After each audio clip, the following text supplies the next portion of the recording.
Alhamdulillahilladzi ja'alal insana dha'ifa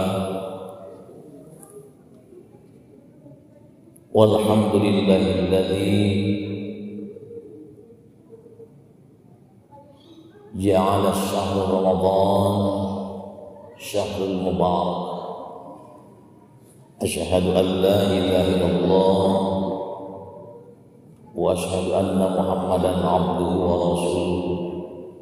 Allahumma shalli ala sayyidina Muhammadin wa ala alihi wa sahbihi wa sallim. Hadirin yang berbahagia, Allah yang Maha Dijaya, Allah yang Maha Kuasa, dan Allah yang menciptakan kita dengan sengaja. Maka hadirnya kita di majelis ini, di majelis yang mulia ini, di Masjid Agung Kabupaten Garut, yang mungkin pada hari ini ada zuyuful kiram, para tamu-tamu yang mulia yang hadir dari berbagai kota, sudah masuk ke kota Intan Garut ini. Ahlan wa sahlan bikudumikum wilujeng sumbing.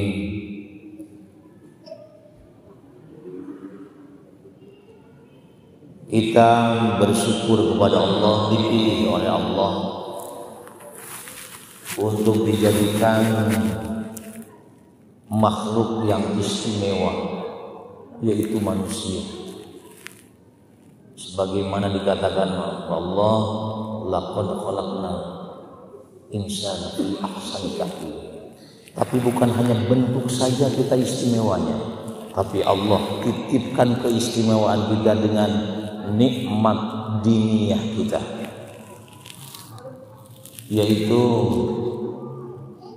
menjadi makhluk Allah yang diberikan cahaya kemuliaan, hidayah iman, hidayah Islam. Bukan hanya itu saja, kita diciptakan oleh Allah Subhanahu wa taala menjadi manusia-manusia yang diberikan kekuatan iman dan Islam oleh Allah Subhanahu wa taala, dan juga diberikan oleh Allah Subhanahu wa taala kekuatan berupa taufik dan hidayah. Ini tidak diberikan kepada semuanya. Maka ini adalah patut kita syukuri. Selanjutnya, sholawat dan salam semoga Allah limpahkan kepada junjungan semesta alam, yaitu Nabi kita, Nabi Muhammad sallallahu alaihi wasallam. Semoga kita selama hidup di dunia ini memiliki satu kekuatan untuk meniru dan mengikuti jejak langkahnya, baik dalam qaulan, dari ucapannya yang penuh dengan kelembutan, wajahnya berseri-seri, menampakkan keindahan untuk semua orang, bukan hanya makhluk yang ada di dunia, tetapi makhluk-makhluk langit pun itu menjadi sebuah wajah yang menyenangkan. Itulah Rasul kita, baginda Muhammad SAW. Kemudian fi'lan, tindakannya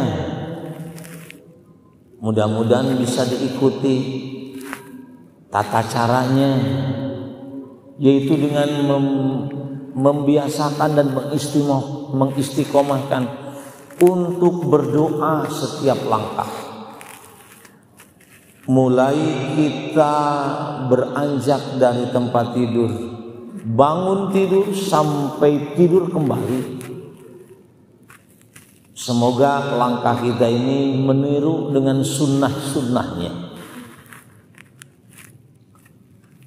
Selanjutnya kita juga meniru tentang apa yang menjadi ketetapan beliau, takdirnya beliau, ya.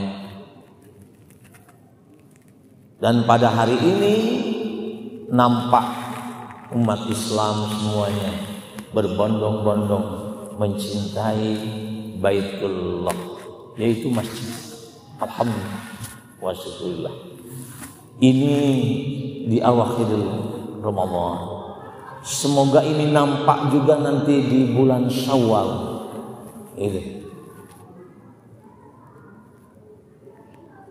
Karena kalau kebiasaan ini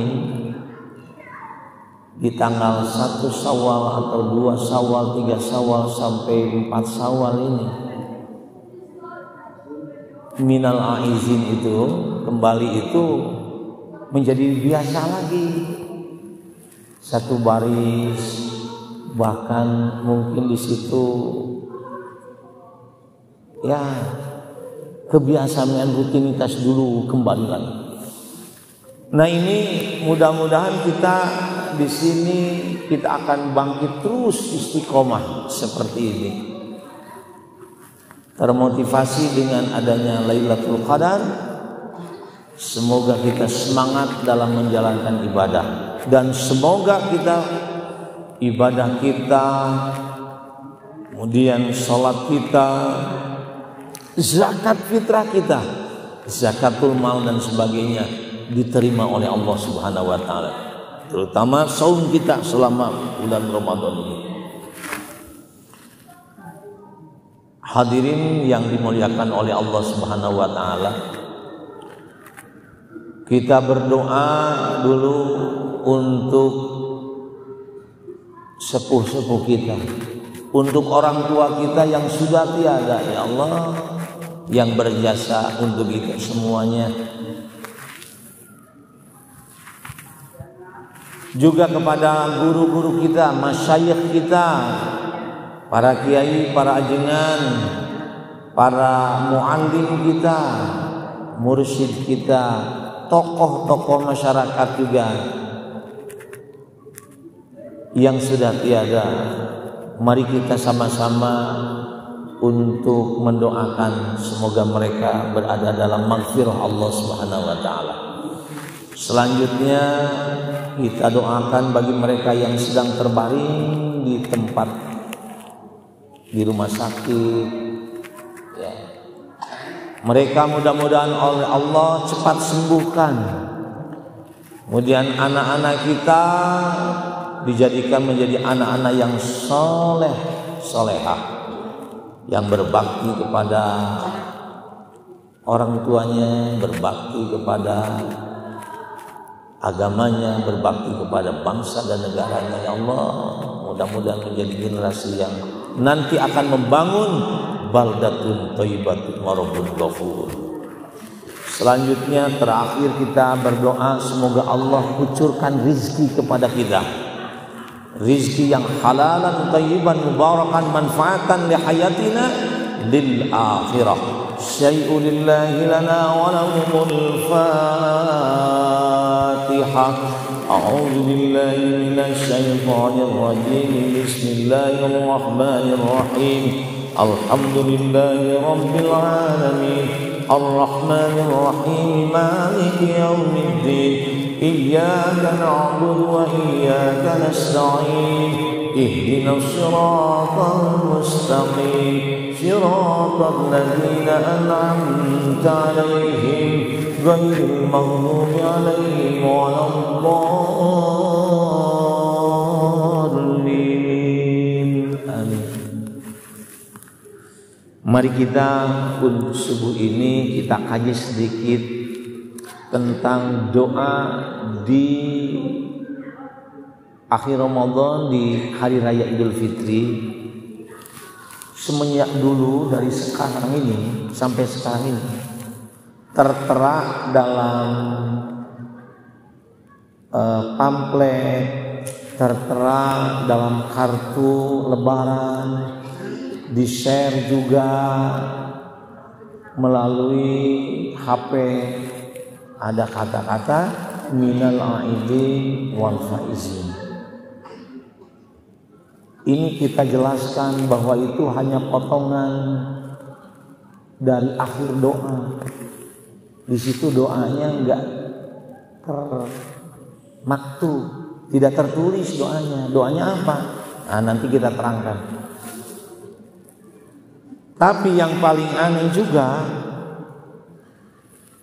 ini sudah menjadi satu paket, minal aidin wal faidin, mohon maaf lahir dan batin.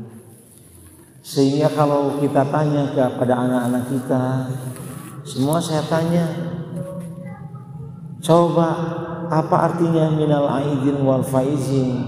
Jawabannya mohon maaf lahir dan batin. Gitu. Coba terjemahkan, Dek. Ini udah SMA. Coba terjemahkan, AA. Ini mahasiswa. Jurusannya jurusan PAI lagi. Saya jawab, apa artinya minal aidin wal faizin? Jawabannya mohon maaf lahir dan batin. Ini satu paket. Karena apa? Karena terinspirasi oleh lagu minal aidin wal faizin, mohon maaf lahir dan batin. Ini doa. Tapi terjemahnya bukan itu. Ini satu paket oleh Bimbo mungkin ya. Minal aidin wal faizin, mohon maaf lahir dan batin. Tidak salah kalau melanjutkan. Tapi kalau itu maknanya salah, bukan itu. Apa doanya? Ini doanya nih sebetulnya. Doanya adalah taqabbal minna wa minkum. Ada tambahannya di situ, wasyamana wasyamakum. Wa yaj'alana minal aidin wal faid. Gitu.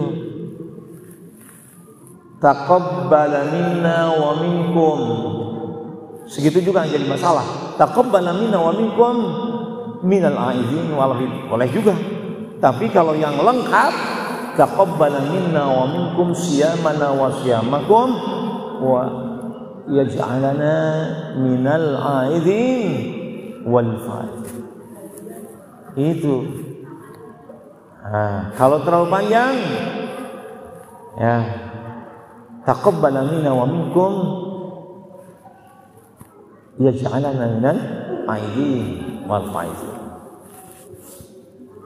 Artinya semoga Allah menerima, mengabulkan minna untuk kita, wa minkum juga. Apa itu? Siyamana wa siyamakum. Puasa kita, puasa Anda semuanya diterima oleh Allah Subhanahu wa taala. Gitu.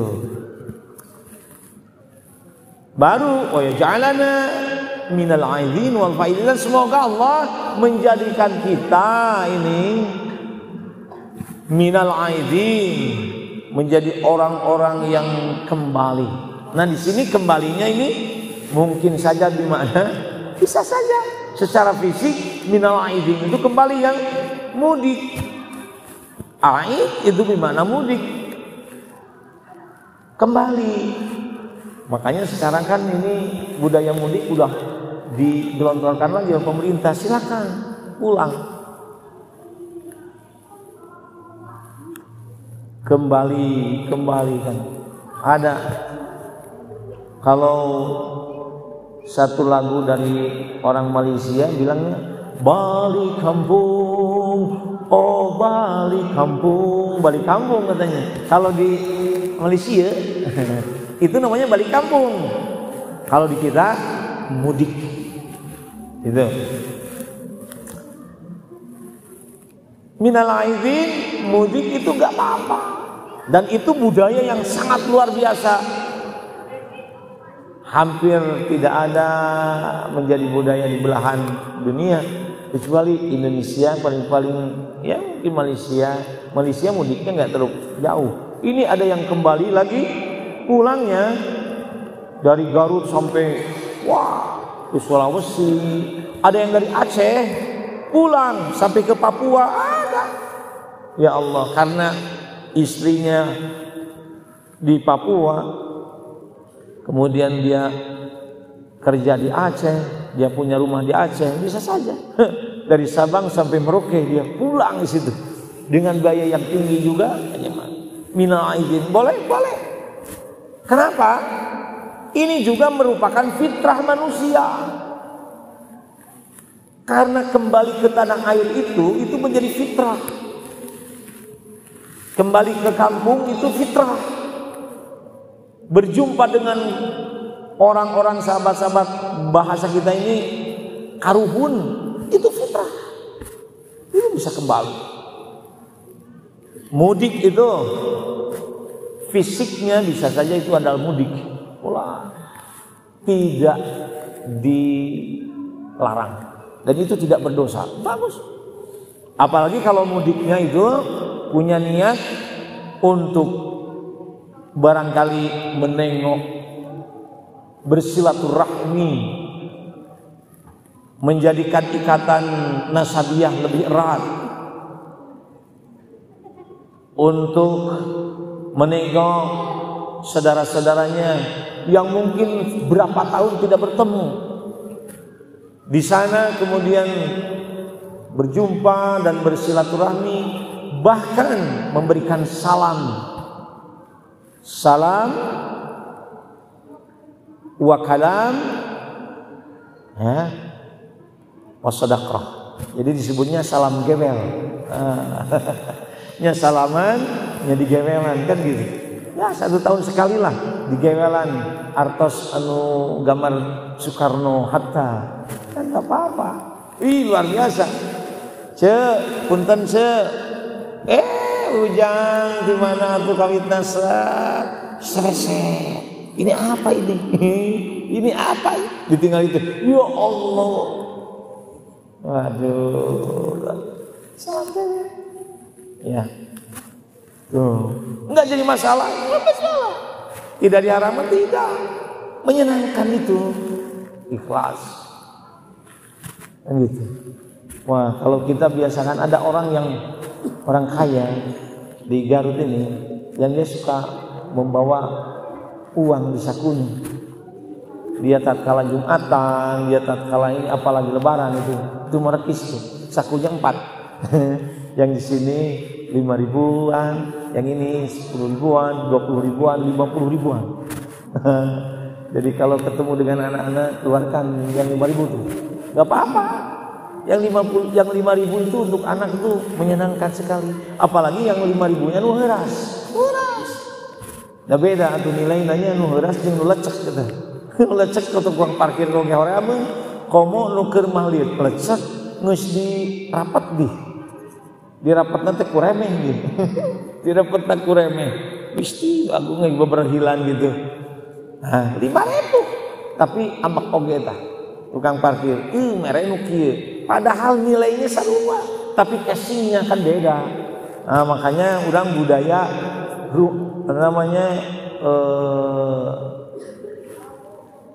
istilahnya nuker uang kan heuras. Gitu. Kamu nu heuras jeung anyar nih. Gitu. Ya Allah. Mudah-mudahanlah satu saat kita punya uang gambarnya orang Garut lah. Wah, contohnya gambar pahlawan umpamanya Kiai Sadat. Wah, gambarnya ada di uang. Nukernya juga enak ya. Ya Allah, doakan aja. Masa enggak mungkin lah.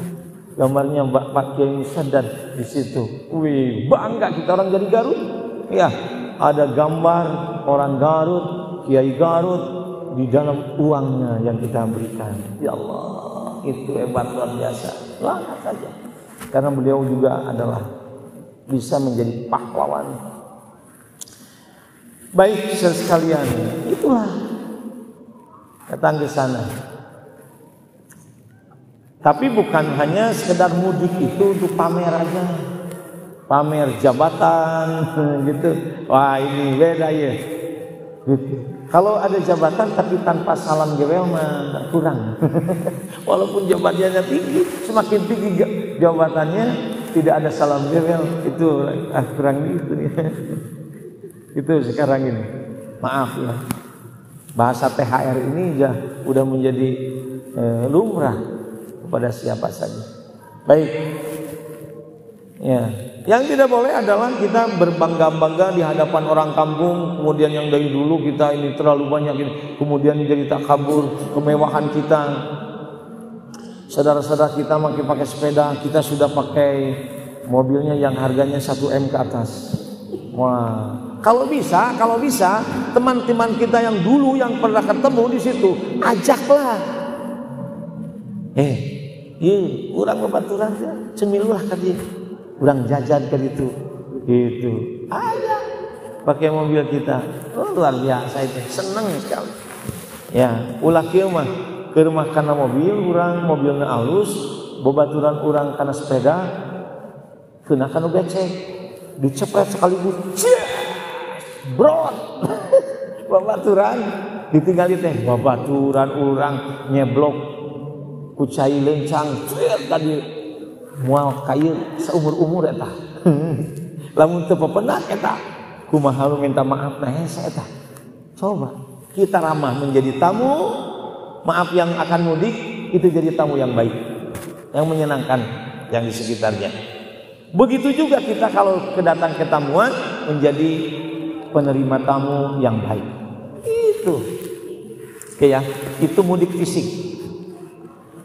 Nah, yang jadi masalah minal aizin, orang yang pulang itu yang paling hebat adalah pulangnya jiwanya. Minal aizin itu adalah aiz ilal fitrah. Kembali lagi kepada kesucian. Kalbunyan seperti anak-anak, kalbunyan seperti bayi.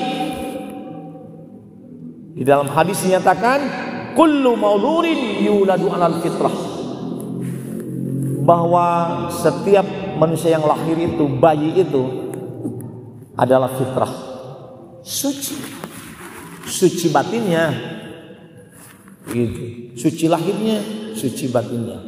Maka tidak salah lagi, maafkan lahir dan batin. Gitu. Kembali kesucian itu seperti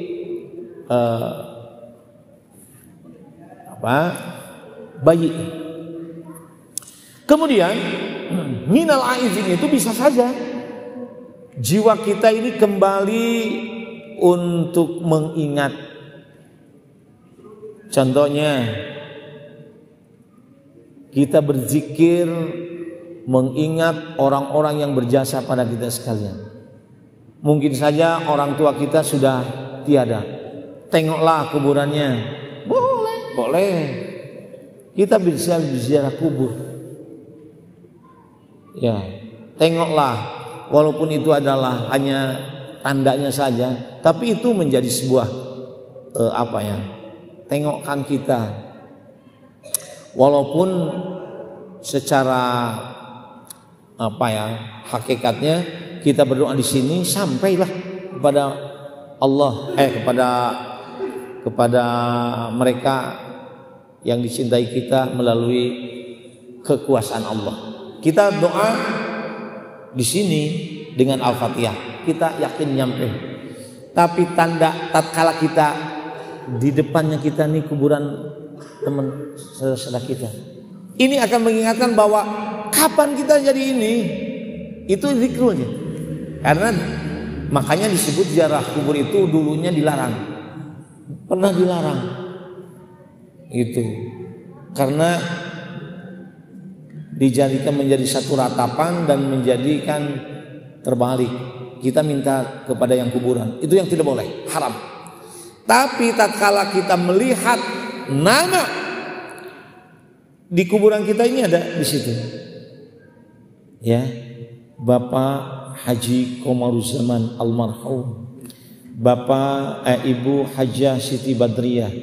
Itu ibu dan bapak saya. Tatkala saya tengok, itu lebih ada di dalam hati. Ya Allah, ini bapak. Ya Allah, kita berdoa dengan menatap itu, menatap kuburannya saja. Kita udah, ya Allah. Bukan berarti kita ya meminta-minta kepada mereka, tidak. Tapi kita mendoakan mereka, kita lihat di situ. Ya, baik. Itulah. Nah, akhirnya kita aid. Kita kembali. Bukan hanya kembali di situ, tetapi menjadi orang-orang yang faizin, minal aidin wal faizin. Apa faiz? Faiz itu bermakna kemenangan. Faiz ini orang yang mendapatkan piala.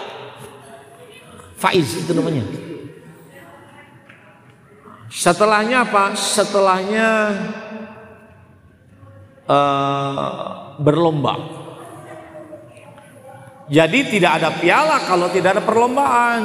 Jarang ada piala kemudian tanpa ada perlombaan. Ada perlombaan, ada juga pertandingan. Setelah bertanding, yes. Setelah berlomba, yes.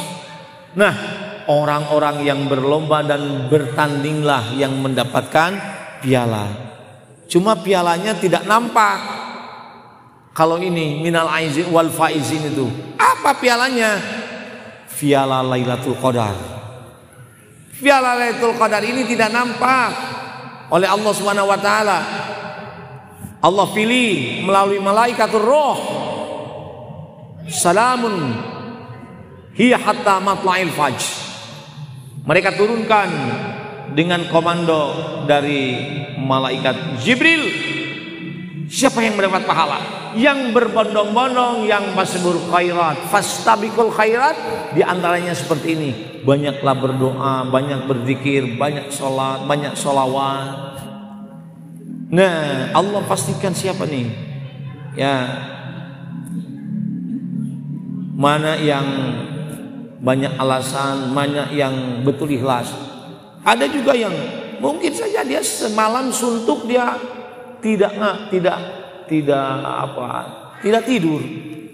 Tapi setelah dibongkar ternyata hanya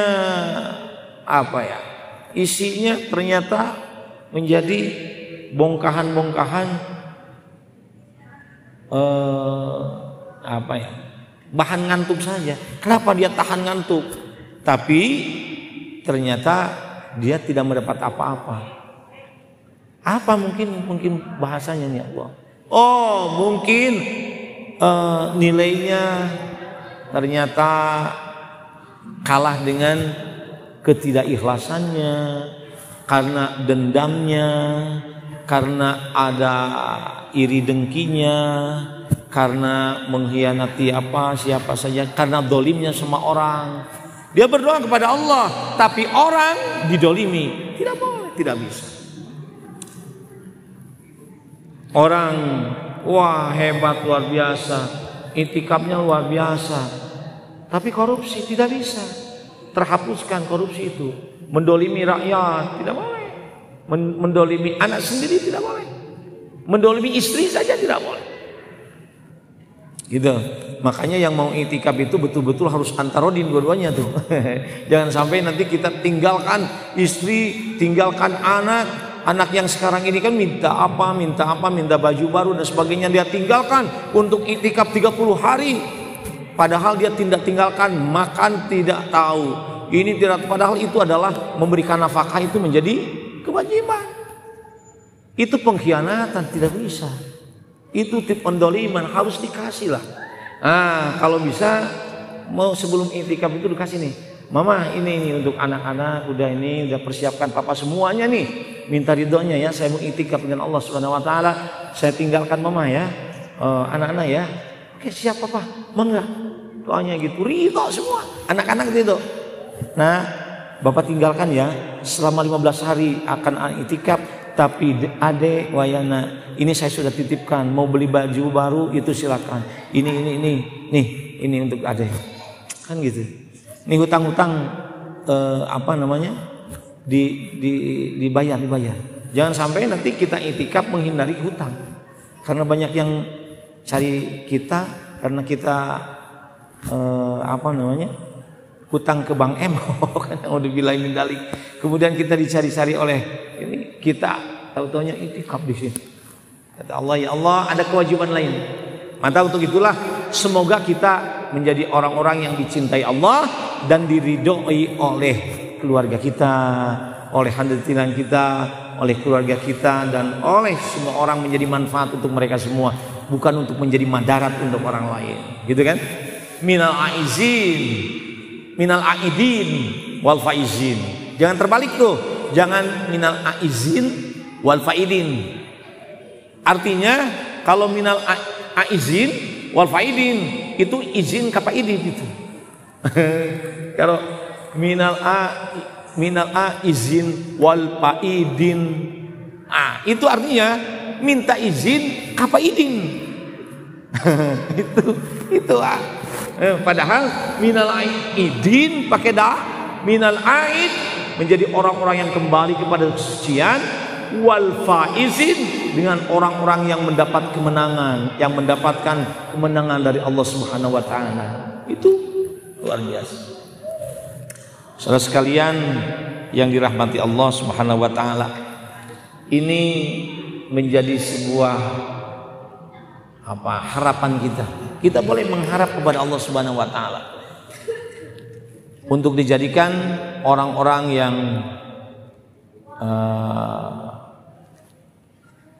aid, kembali kesucian, dan juga faiz. Tetapi syaratnya taqabbala minna wa minkum. Semoga Allah terima. Kalau tidak diterima, ya Allah, tidak bisa. Jangan sampai begini.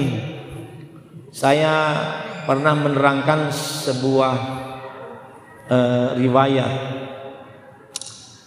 Barang siapa yang tarawih di hari ke-5 umpamanya, dia akan mendapatkan umpamanya akan mendapatkan pahala haji dan umroh, ya, pahala haji dan umroh. Itu bila mereka tarawih di hari keberapa lah, hari ke-5 atau keberapa. Dia dengarkan tuh, akhirnya direkam di depan itu, direkam sama dia. Pulang ke situ dia mengatakan, urang mah teu kudu haji, teu kudu umroh. Naon? Geus cukup ku tarawih di poe eta. Kan gitu. Aya semacam begitu. Udah diterangkan, ini nih keterangannya dari Pak Anu, Kiai Ustad ini. Itu mendapat ayat tarawih.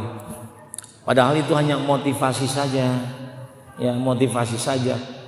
Besarnya nilainya haji dan umroh bukan berarti menggugurkan untuk ibadah haji dan umroh. Angis gitu mangis teu kudu umroh jeung haji urang mah geus tarawih poe. Besokna henteu tarawih eta. Geus cukup lah haji jeung umroh we unggul. Sabarahaeun eta haji umroh. Kalau ada yang seperti itu, kita boleh jawab. Apabila itu, apakah dia meledek atau istihza, atau memang dia punya keyakinan seperti itu? Sini deh. Apa katanya? Oh nges Pak, saya mau ieu deui da geus haji, geus umroh. Sebab saya dengar bahwa di hari yang kesekian bahwa kita ini diberikan seperti yang berhaji dan yang umroh. Apalagi sudah diampuni dosanya yang sudah lewat. Wah, geus hutang-hutang mau dibayar kurang mah. Kemudian moal. Wah, ku sabab naon? Saya udah dihapus dosanya. Jawabannya kita simpel. Dek sini atau Pak sini. A sini. Saya minta transaksinya. Mana kwitansi dari malaikat bahwa sholat tarawihnya diterima? Ayo. Hah? Mana ada cap dari Allah bahwa sholat taraweh adik, kakak, bapak, abang itu diterima? Kakak rata ngulang dia. Daya mana kita apa diterima atau tidak? Baru husnudon saja kita kepada Allah Subhanahu wa taala, tarawih kita mudah-mudahan diterima. Makanya taqabbala minna wa minkum. Tapi tidak ada kepastian. Kalau saja di hari yang tertentu kemudian kita puasa, tidak melakukan dosa, kemudian malamnya tarawih, kemudian beribadah wajib dan sunatnya, jika kita tahu dan pasti mendapatkan perangkok dari Allah, mendapatkan cap dari Allah, dan mendapatkan sertifikat dari Allah Subhanahu wa taala, mendapatkan Lailatul Qadar. Hai, ini sudah menjadi pasti kita ahli surga. Gitu. Tapi kan tidak ada. Mana yang di sini yang iktikaf semuanya? Yang di sini tiba-tiba ada cap diterima. Mana? Kita tidak bisa. Tidak. Yang iktikafnya mungkin tanggal 15 dan sebagainya, baru kita husnudzon, ya Allah. Ya Allah, taqabbala minna wa minkum, ya Allah. Orang-orang yang ada di sini yang iktikaf mudah-mudahan diterima, itu baru mudah-mudahan. Tapi tidak ada di sini mana capnya, mana tandanya, baru Rasulullah yang mendapatkan itu. Rasulullah sudah mendapatkan bahwa engkau menjadi penghuni surga yang pertama, membukakan. Kemudian Sayyidina Bilal, itu yang dijamin itu ada beberapa sahabat ya yang menjadi ahli surga, yang sudah disebutkan itu. Waduh, apakah kita sudah menjadi punya cap ahli surga? Itu. Makanya jangan gampang-gampang kita mengecap orang lain. Si eta pinarakaeun. Tidak boleh. Karena kita bukan panitia surga dan tidak dilatih menjadi kabatur teh. Pedah kieu pedageun. Si eta mah hirupna kieu manggeus pinarakaeun. Baru tanda-tanda karena dia tidak sholat, dia karena mabok-mabokan, karena itu baru tanda-tanda dia. Takutnya takut pas waktu 1 menit atau 1 jam kemudian dia bertobat, tobatnya diterima oleh Allah Subhanahu wa taala. Pada saat dia mengembuskan nafaskan dengan lafaz la ilaha illallah, siapa tahu Allah akan menghapuskan dosanya seperti orang yang menghapuskan menghapuskan utang-utangnya. Ada orang dibayar lunas. Ada. Saya kemarin ini kaget juga. Saya ada keperluan ke satu toko besi, toko Bajaringan. Saya minta untuk dibuatkan sesuatu. Minta dibuatkan, oke, Pak Ustadz, ini ukurannya diukur sama dia gini-gini. Kemudian untuk di rumah dibikinkanlah di rumah. Gitu. Ada saya hitung-hitung, saya sudah tanya ke toko-toko yang lain. Ini, wah, budgetnya segini, ya Allah, kata saya. Budgetnya gede juga, saya kumpulkan. Gitu. Nah, yang saya minta, mudah-mudahan kalau ke toko ini, karena agak kenal dengan saya bisa sebagian saya akan cicil lah. Bukan ini, mungkin seminggu kemudian dan sebagainya saya akan cicil saja. Kalau ke toko ini nggak bisa, ya udahlah, saya pilih itu. Ya, harganya pasti tidak akan beda dengan ini, gitu. Akhirnya saya minta, ya udah diukur lah, Mas. Ya, ukur. Nah, udah diukur, udah beres, saya datang dengan membawa uang setengahnya kelihatan. Gitu, setengahnya dari harganya. Allah bari ini teh isin ya Allah. Duh cik saya teh kumaha bari beureum we. Udah beres, udah kata saya. Saya mau mengucapkan minta sebagian untuk dibayar di belakang. itu minta ampun malunya. Allah, duh ya Allah, kalau ada saya akan berikan semua. Allah, saya pinjam ini. Makanya saya datang ke sana. Pak, saya mau ini berapa ya harganya? Tiba-tiba saya dikagetkan. Pak Ustadz, tong diemutan. Tong diemutan. Da emutaneun si abdi teh gitu. Dan emutan. Ridho saya bikinkan, Pak Ustadz. Saya doakan saja ini toko ini berkah saja. Ya Allah ya Rabbana. Kata saya bilang 3 kali. Benar ini, benar. Betul ini saya bawa ini. Buat anak-anak aja. Ya Allah, ini merinding nih. Ya Allah. Udah katanya itu sedekah saya. Mudah-mudahan bisa diterima gitu. Aduh, niat sedikit pun minta enggak. Hanya minta ditangguhkan setengahnya atau 1/4-nya gitu. Tapi oleh orang itu lunas katanya. Allah ya Rabbal Alamin. Itulah kalau Allah lunaskan habis semua. Itu bagi seperti itu. Itu baru dilunaskan oleh manusia. Baru dilunaskan oleh seseorang. Kalau kita dilunaskan dosa-dosa kita oleh Allah, ya Allah, ya Rabbal Alamin. Minal faizin itu orang-orang yang mendapatkan kemenangan.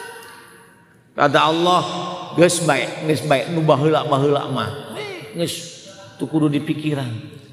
Karena ada yang datang ke saya, Pak, punten bisa seseorang udah usianya 67 tahun datang ke saya. Pak Ustadz, ini mohon Pak Ustadz ini bukan merahasiakan, memberikan solusi buat saya. Apa Pak? Sik anjeuna kieu Ustadz, ieu teh abdi teh lahir teh zaman Goromolan gitu. Wah, zaman Goromolan teh bapak teh keur pamuda eta gitu. Nah di zaman keur kitu dan jeung semua sakedikna Pak, nuku abdi di bantai teh lebih dari 30 sampai 40 orang eta. Bahkan bukan di bantai saja Pak, ku abdi teh cenah geus dikumaha pokona mah istri pamoget da keur zaman gitu teh. Tah abdi teh patobatna kumaha? Ngabunuh batur saurang oge, kapan kudu dibunuh deui? Ieu puluhan. Kobong ambisina memperkosa. Tapi teh bade ka mana? Nah abi teh kedah ka balai desa. Dari balai desa teh aya tuh tempat pengampunan. Abi teh tos memperkosa, abi teh tos ngabunuh batur, hayang dibunuh deui. Da eta. Kumaha tuh Pak Ustaz? Kambing. Kata saya jangankan ke balai desa, sampai ke ibu kota, ke istana juga tidak akan dipenuhi itu. Mun atau kumaha bicarana? Kata saya, aidin, kembali kepada kesucian. Hah? Apa kesucian? Balik deui ka mas kabayi. Naon atuh kieu? Taubatan nasuha. Bertobat kepada Allah Subhanahu wa taala. Kalau diterima tobatnya, Rabbana zalamna anfusana wa illam taghfir lana wa tarhamna lanakunanna minal khasirin. Itu tobatin. Menyesal harus bertobat, tidak akan kembali lagi, dan Anda harus berbalik 180 derajat. Kalau orang dulu itu amankeun harus jadi keamanan. Kalau baheula menjadi badarat oleh orang lain, sekarang harus menjadi manfaat. Umur Bapak ini, kata saya, tidak akan mencapai 100 tahun. Manfaat. Kumaha itu acara. Sek abdi, yuk jadi muadzin. Kumaha itu. Wah, tenan sok. Akhirnya jadi muadzin itu. Jadi muadzin. Eta mah ya Allah. dengan penuh sampai dibawa ku abdi ka Cihuri. Ayo cik abdi teh ngaos gitu Pak. Belana luar biasa. Da baheulana mungkin jegernya. Lamun aya naon-naon ka Pak Ustad ku abdi we bari 67 tahun cik teh. Bela eta. Bela. Abdi teh can ngabelaan baheula teh atuh ngabelaan ustad ayeuna mah cenah kitu. Keun abdi mah cenah bade gawe. Obi kau itu jalan kali itu keun ustad. Pokona mah ku abdi cenah didampingi lah. Ya Allah, ya Rabbal Alamin kata saya. Setiap saya memberikan tausiah, apalagi berdoa, dia menangis terus. Ya Allah kata saya, berikan gini. Dan akhirnya beliau meninggal dunia. Siapa tahu, kata saya, dilunaskan oleh Allah Subhanahu Wa Taala pada zaman dulu itu kan nggak bisa. Kita jangan sampai nanti menjadi was-was, menjadi suudzon kepada Allah Subhanahu Wa Taala. Ya Allah, abdi teh baheula mah tara naon keur zaman SMA zaman ieu langtong salatna abi mah terang kitu moal lamun ayeuna mah abi teh rek dikodoan we kabeh. Wah abi mah salat lohor abi mah 12 rakaat sebabna naon ngodoan mulai enggak usah lah. Artinya apa? Berdoa kepada Allah Subhanahu Wa Taala. Anda sudah aja salat fardu dengan baik, ditambah sunat-sunatnya dengan baik, mohon ampun kepada Allah Subhanahu Wa Taala. Allah tidak akan memberatkan kita, apalagi tidak tahu berapa tahun kita nih. Enggak. Artinya ya kalau tobatlah, tapi jangan sampai memberatkan kita ya Allah, sampai menjadikan kita wang-wang tentang rahmat Allah.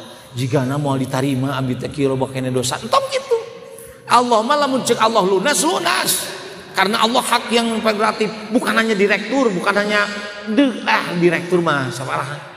Bukan komisaris, bukan hanya pemilik alam itu. Kalau udah Allah lunaskan, lunas itu. Cek Allah bisa-bisa saja lunas ku sholawat bisa. Karena Allah memberikan ini. Ya kamu mau udahlah lunas. Kenapa? Karena bersolawat kepada Nabi Muhammad SAW itu adalah kekasih aku. Kamu itu menghambakan dan ikhlas lillahi ta'ala. Kata saya lunaskan aja lah. Bisa Allah. Karena Allah bisa memaksa. Dan kita tidak boleh memaksa kepada Allah Subhanahu Wa Ta'ala. Ya Allah makanya sih itu tidak bisa. Kita nanti di akhirat bisa mendoakan itu. Kunaon sih itu. Berjaman itu mah di dunia kieu pagawean apal abdi apal goreng gitu kudu neraka eta. Tapi kunaon enggak? Tidak bisa intervensi sama Allah. Allah punya al-qahhar, memaksa. Iradah Allah ya gitu. Makanya kita di akhir ini memohon kepada Allah menjadi orang-orang yang diterima amal ibadah kita. Taqabbala minna wa minkum siyamana wa siyamakum gitu. Wa yaj'alana minal aidin wal faizin gitu. Baru nanti mohonkan maaf lahir dan batin. Itu boleh. Itulah. Kemudian juga di akhir ini di Masjid Agung ini saya secara pribadi yang biasa mengisi di subuh Kamis, subuh Jumat, subuh Ahad, kemudian malam Senin bersama bapak-bapak di sini. Jika ada sesuatu hal yang tidak berkenan, bisi ayahnya abdi naon istilah nama titugenah kana mana hapun tenu kasuhun bapak-bapak ibu-ibu sadayana di dieu hadir tuh. Sebaliknya jamaah Masjid Agung tak pernah ada yang memberikan satu ketidaknyamanan kepada saya. Nyaman, lebih banyak lebih nyaman itu ya, itu ya. Kita manjakan diri kita sekarang ini karena Allah sudah menormalkan lagi. Zaman baheula kamari 2 tahun yang akan datang panese kieu teh ya Allah dibuburak. Nu teu make masker oge kudu ayeuna mah urang tos dibebaskeun ulah pas waktu ditutup edan. Tapi pas waktu dibuka kunaon teu rarebet ka masjid atuh.